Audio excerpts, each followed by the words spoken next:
And now, from the CFTK-TV studios, this is Open Connection with your host, Robert Pictou.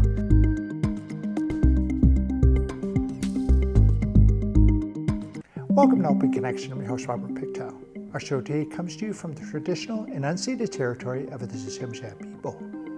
In 2018, the BC government announced 53 daycare facilities around the province will begin offering their services at a maximum of cost of $200 a month per child. That's compared to full-time daycare rates now that are between $800 and $1,600 a month, depending on the area and age of the child. On today's Open Connection, parent advocate Taira McConnell. I have a 5-year-old, so when we moved here, I was told that it's about 1.5 to 2 years waiting on a wait list to get a daycare position. So I thought, well, we're so close to school, we'll just wait until he's in school, put him in an after-school care program, and then we're good. And then get to kindergarten, and we find out that we're out of the boundaries for the one school in Kitimat that offers before and after school care, and even they have a huge wait list.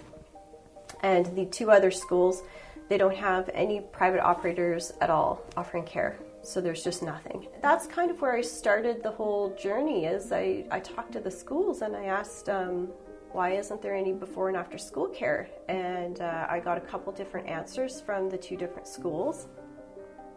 And that was kind of the springboard for the whole thing. I really went down the rabbit hole trying to figure out, where are the barriers and how do we get over those challenges. When I spoke to the CDC, they're the private operators that are providing Kildala with before and after school care. They said that they had a lack of staff. So even at their school, it was hard to, they had a huge wait list. They would have to hire a whole nother person to have 12 extra spaces there. And one of the biggest problems is that the wages that are offered are too low. They just haven't kept up with inflation. And so I think that's a really legitimate concern. Yeah. How do we recruit and retain staff? And then I asked another school, and they said that they had 2 EAs that were willing to work the before and after school care, and they had the space, but they had been waiting 10 months to hear back from the health authority to do licensing. Okay. Crazy, hey? And so I called our school district, and I spoke to Taira McConnell, and I asked her about this, and she had no idea that this had been going on for 10 months. So I thought, boy, I think a little more communication between the school districts and the schools to help them navigate licensing agencies would be really helpful. I found out that 3 years ago, the School Act was actually amended so that schools could offer before and after school care right out of the school, and they could offer it to parents at an affordable rate. It would be a quality care, and it would be inclusive. And you have an existing building and infrastructure already. It's already there, and it makes so much sense because schools are public assets. They're in every community. It's convenient. You drop your child off. You don't have to bus them to and from. It was wonderful, and everybody was really excited. QP was excited because I was reading through the news releases when this happened 3 years ago, and so that's kind of when I started to ask myself, well, if the money was there, because it's a fund for operating capital costs, why aren't we seeing those programs in our schools already? It's been 3 years. That makes sense. So that's when I started calling a couple different school districts, and I called and I spoke to people within the Ministry of Education just to kind of get a better idea of what was happening and what wasn't happening and what the goal was with this program. Open Connection will be right back after these messages. And now, from the CFTK-TV studios, this is Open Connection with your host, Robert Pictou. Thanks for staying with us. The Education Statutes Amendment Act of 2020 included amendments to the School Act and the Independent School Act. One of the four main purposes identified by the Minister of Education was to enable boards of education to offer before and after school childcare directly. Let us return to the conversation as Taira shares how the public was notified. There was one news release about 3 years ago, and that was about it. That's all I could really find. So basically it was kind of rolled out patchwork, and it was really weird because it wasn't uniform. Some schools rolled out 12 spaces and it was a sports style program. Another one was seamless kindergarten, where it was like 12 spaces but only for kindergarten children. So, I wondered, why isn't this uniform? Why isn't it offered to all kids of all ages? And when I spoke to the ministry, she said, well, schools aren't obligated to run this program, and ultimately the decision lies with the school board if they want to, with the school district, if they want to implement these programs at all. And I thought, well, that kind of seems like a policy fail, right? There's no accountability structures, written into this policy, which would be timelines for completion, some kind of uniform way of rolling it out. And she said that they were really aware of that the policy didn't go far enough, and that they've been mandated to actually redo the whole thing so that it does address all of those problems that they've been having with the rollout. You mentioned this all started because there was no one to license a facility, right? Well, in our case, the school was having problems with a licensing agency. Another school said that they didn't have space to run the program, and that there was a lack of qualified staff. And so again, I talked to someone at our school district, and she said, well, you can be an EA and work the before and after school care program. So almost every school has at least a couple EAs. Mm-hmm. I thought, well, that's great. And the other good news was the other option is you can work as a before and after school care provider if you take an 8-hour, it's a 1-weekend responsible adult course. I thought, this is great news. That takes all the barriers out of the way when it comes to finding qualified people. Because I lived in Nanaimo, I called School District 68 and I talked to Taira McConnell because they've had a lot of success rolling out their public before and after school care programs. And she said that they've used gymnasiums, multi-purpose rooms, and they've even got funding to bring in 2 portables. So I thought, this is great. Maybe our school districts just need to talk to each other a little bit to find out how to navigate things like zoning and permitting and licensing. This is where parents need to be really vocal. You need to go to your school and let them know that you want this program, or maybe go around and get a bunch of signatures from other parents so they can see the demand is there, and also contact your school district. Let them know also that you really want this program. One of the biggest challenges, I think, is that the way that the policy was structured was really to... So in large urban centers, they already have a really good network of private providers offering before and after school care. So they have an existing safety net. So all they need from a public system is patches, so gap fills. So a 12-child seamless kindergarten program is great because it takes some of the wait lists off of the private providers. But out here in the rural areas, in the hinterland, we don't even have a safety net. We have entire schools that don't have any before and after school care. So that's where I think a policy done within the framework of this is the problem for an urban area doesn't go far enough to meet the needs of small rural areas. So that's where we have to say we need an entire system in our school because we're an underserved region. Open Connection will be right back after these messages. And now, from the CFTK-TV studios, this is Open Connection with your host, Robert Pictou. Welcome back to Open Connection. Much has been made of the Great Resignation, or you might call it the Great Reimagination or the Great Reshuffling, depending on who you ask. Since the pandemic began, parents have named a host of reasons for leaving their jobs, and more flexibility around childcare was top of mind. Let us return to the conversation as Taira shares how some parents are sidelined. This is like Kitimat. I think it hasn't been an issue for a long time because a lot of people who live in Kitimat have grandparents. You know, there's great-grandparents. They have a lot of family. But now with some of the new businesses that have come in, we have a lot of families coming in from all over the world. It's incredible. And we don't have family members to rely on. So this is kind of a new problem. So a school that said, well, 10 years ago, we offered it, but parents weren't interested.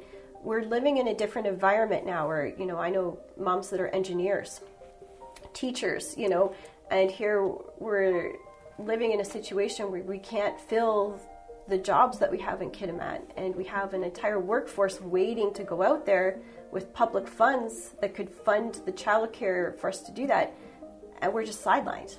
The Ministry of Children and Families basically provided a fund for the Ministry of Education to use for operating and capital grant money. So that was put in place in 2020. So the legislation was good. They put aside the money for it, but the policy, the planning wasn't very good. I'll just be honest. It was bad policy, right? So that's why it hasn't been implemented very well. So that kind of leads me to the next thing. So I dug a little deeper. And there's something called Bill C-35. And it is a federal bill. It's already passed its second reading. And it passed unanimously. That means all the parties supported it. So there's a really good chance that when it comes to the third reading, that it will pass. And once this becomes law, every parent will have the right to access childcare as well as before and after school care, regardless of where you live. So that means that rural areas won't be able to be ignored anymore. It's as big of a deal as when the Health Care Act was enacted. Yeah, so it's committing to $30 billion in long-term federal funding.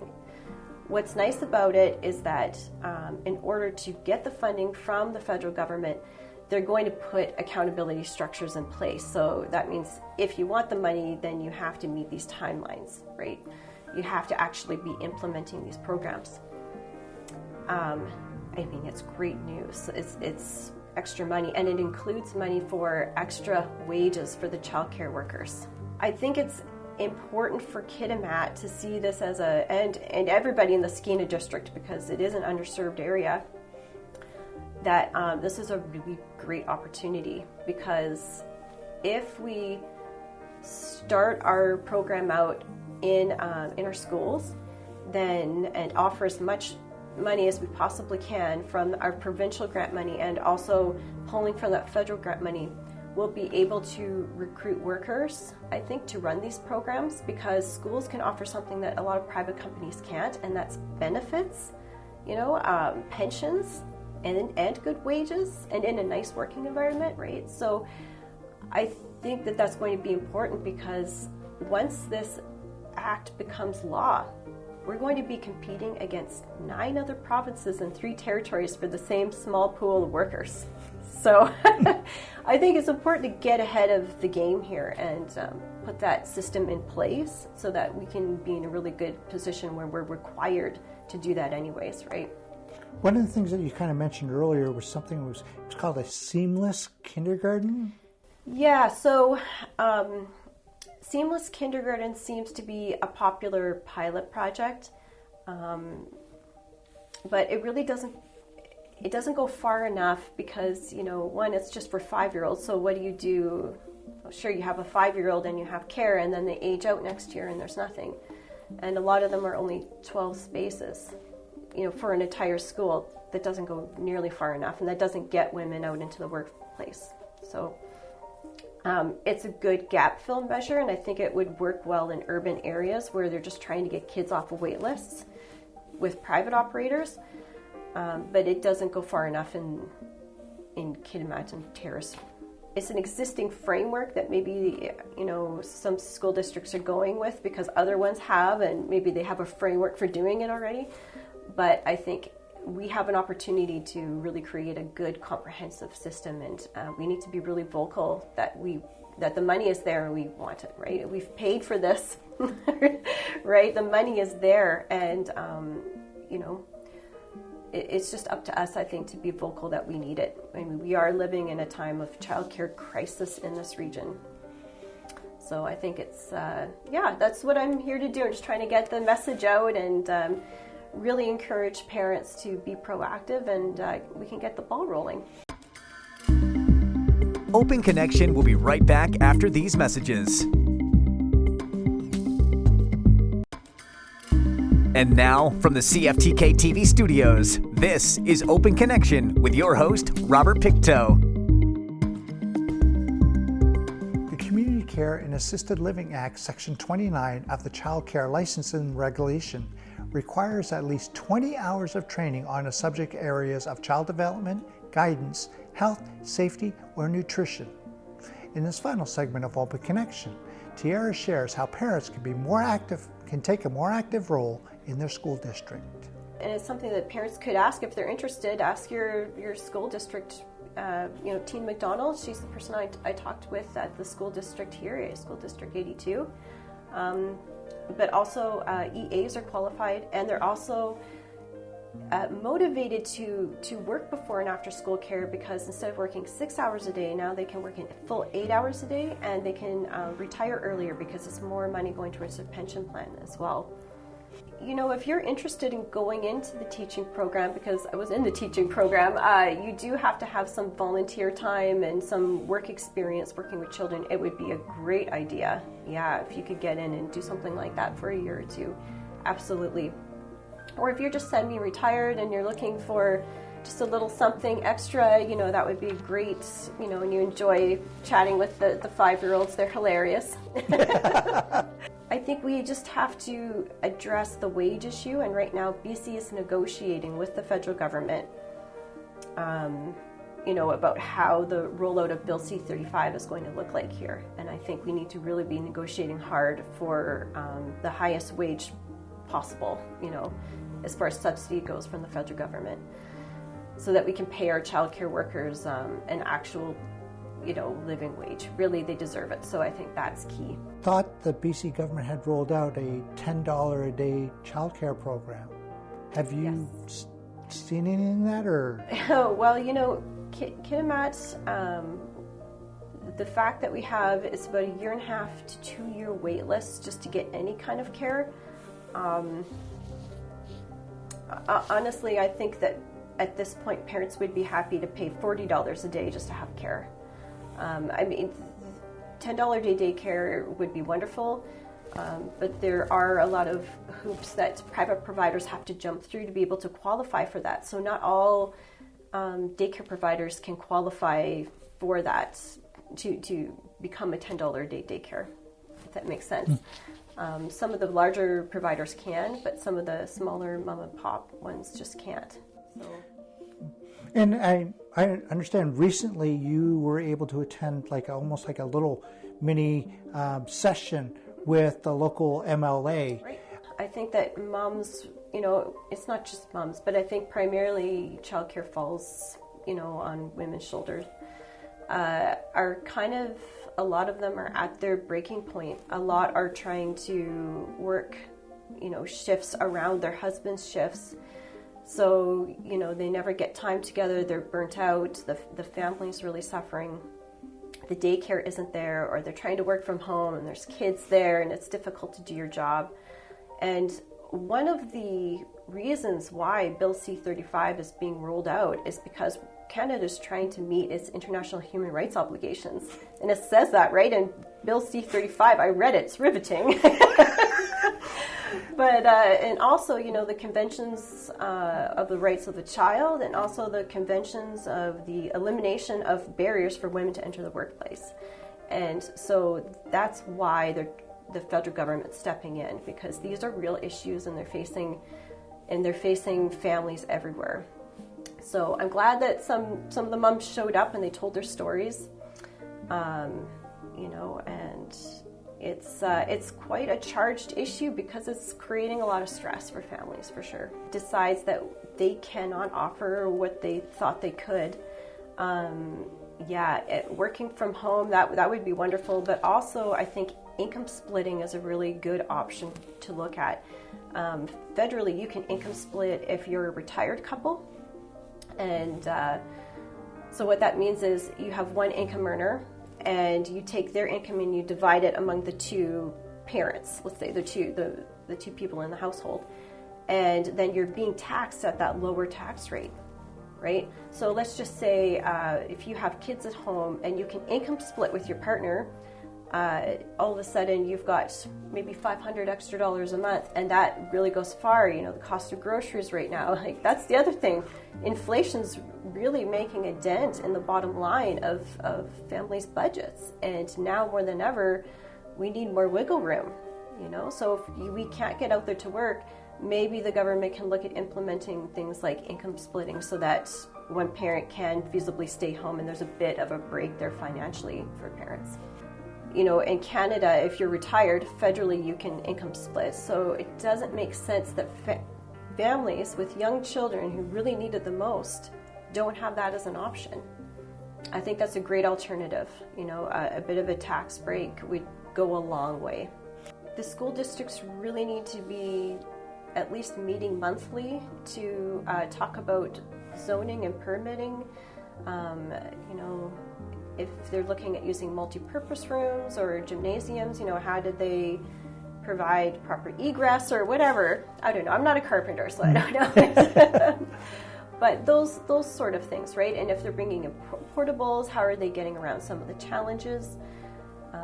So they need to start, I think, communicating better so that the schools go, you know what, we need to get on this, and we need to start picking up that 100-pound phone and calling the school district. You know, I've got a problem with the licensing agency or whatever. And I think if they start working through these issues now, honestly, I don't think it would take that long to have a program in place. It's just a matter of sitting down and committing to, we're going to tackle this. And I think especially if somebody says, okay, within 3 months, let's all have a game plan. Within another 3 months, let's all have our permitting in place, or whatever it is, right? But just have those accountability structures in place and a plan. And I don't think it would take long. You know, almost every school has EAs. I think it's important that parents know that the money is there, and it's just a matter of everybody getting on board. And I think this is a really good opportunity to build something wonderful, especially in our regions. And we can kind of, I think, lead the way in offering a public, inclusive, quality before and after school care program that's available to all the kids, all the ages, at all the schools. Thank you for joining us for this episode of Open Connection. The greatest distance in the existence of man is not from here to there, but the connection from his mind and heart. If we can conquer that distance, we can soar like an eagle and realize our immensity within. I'm Robert Pictou.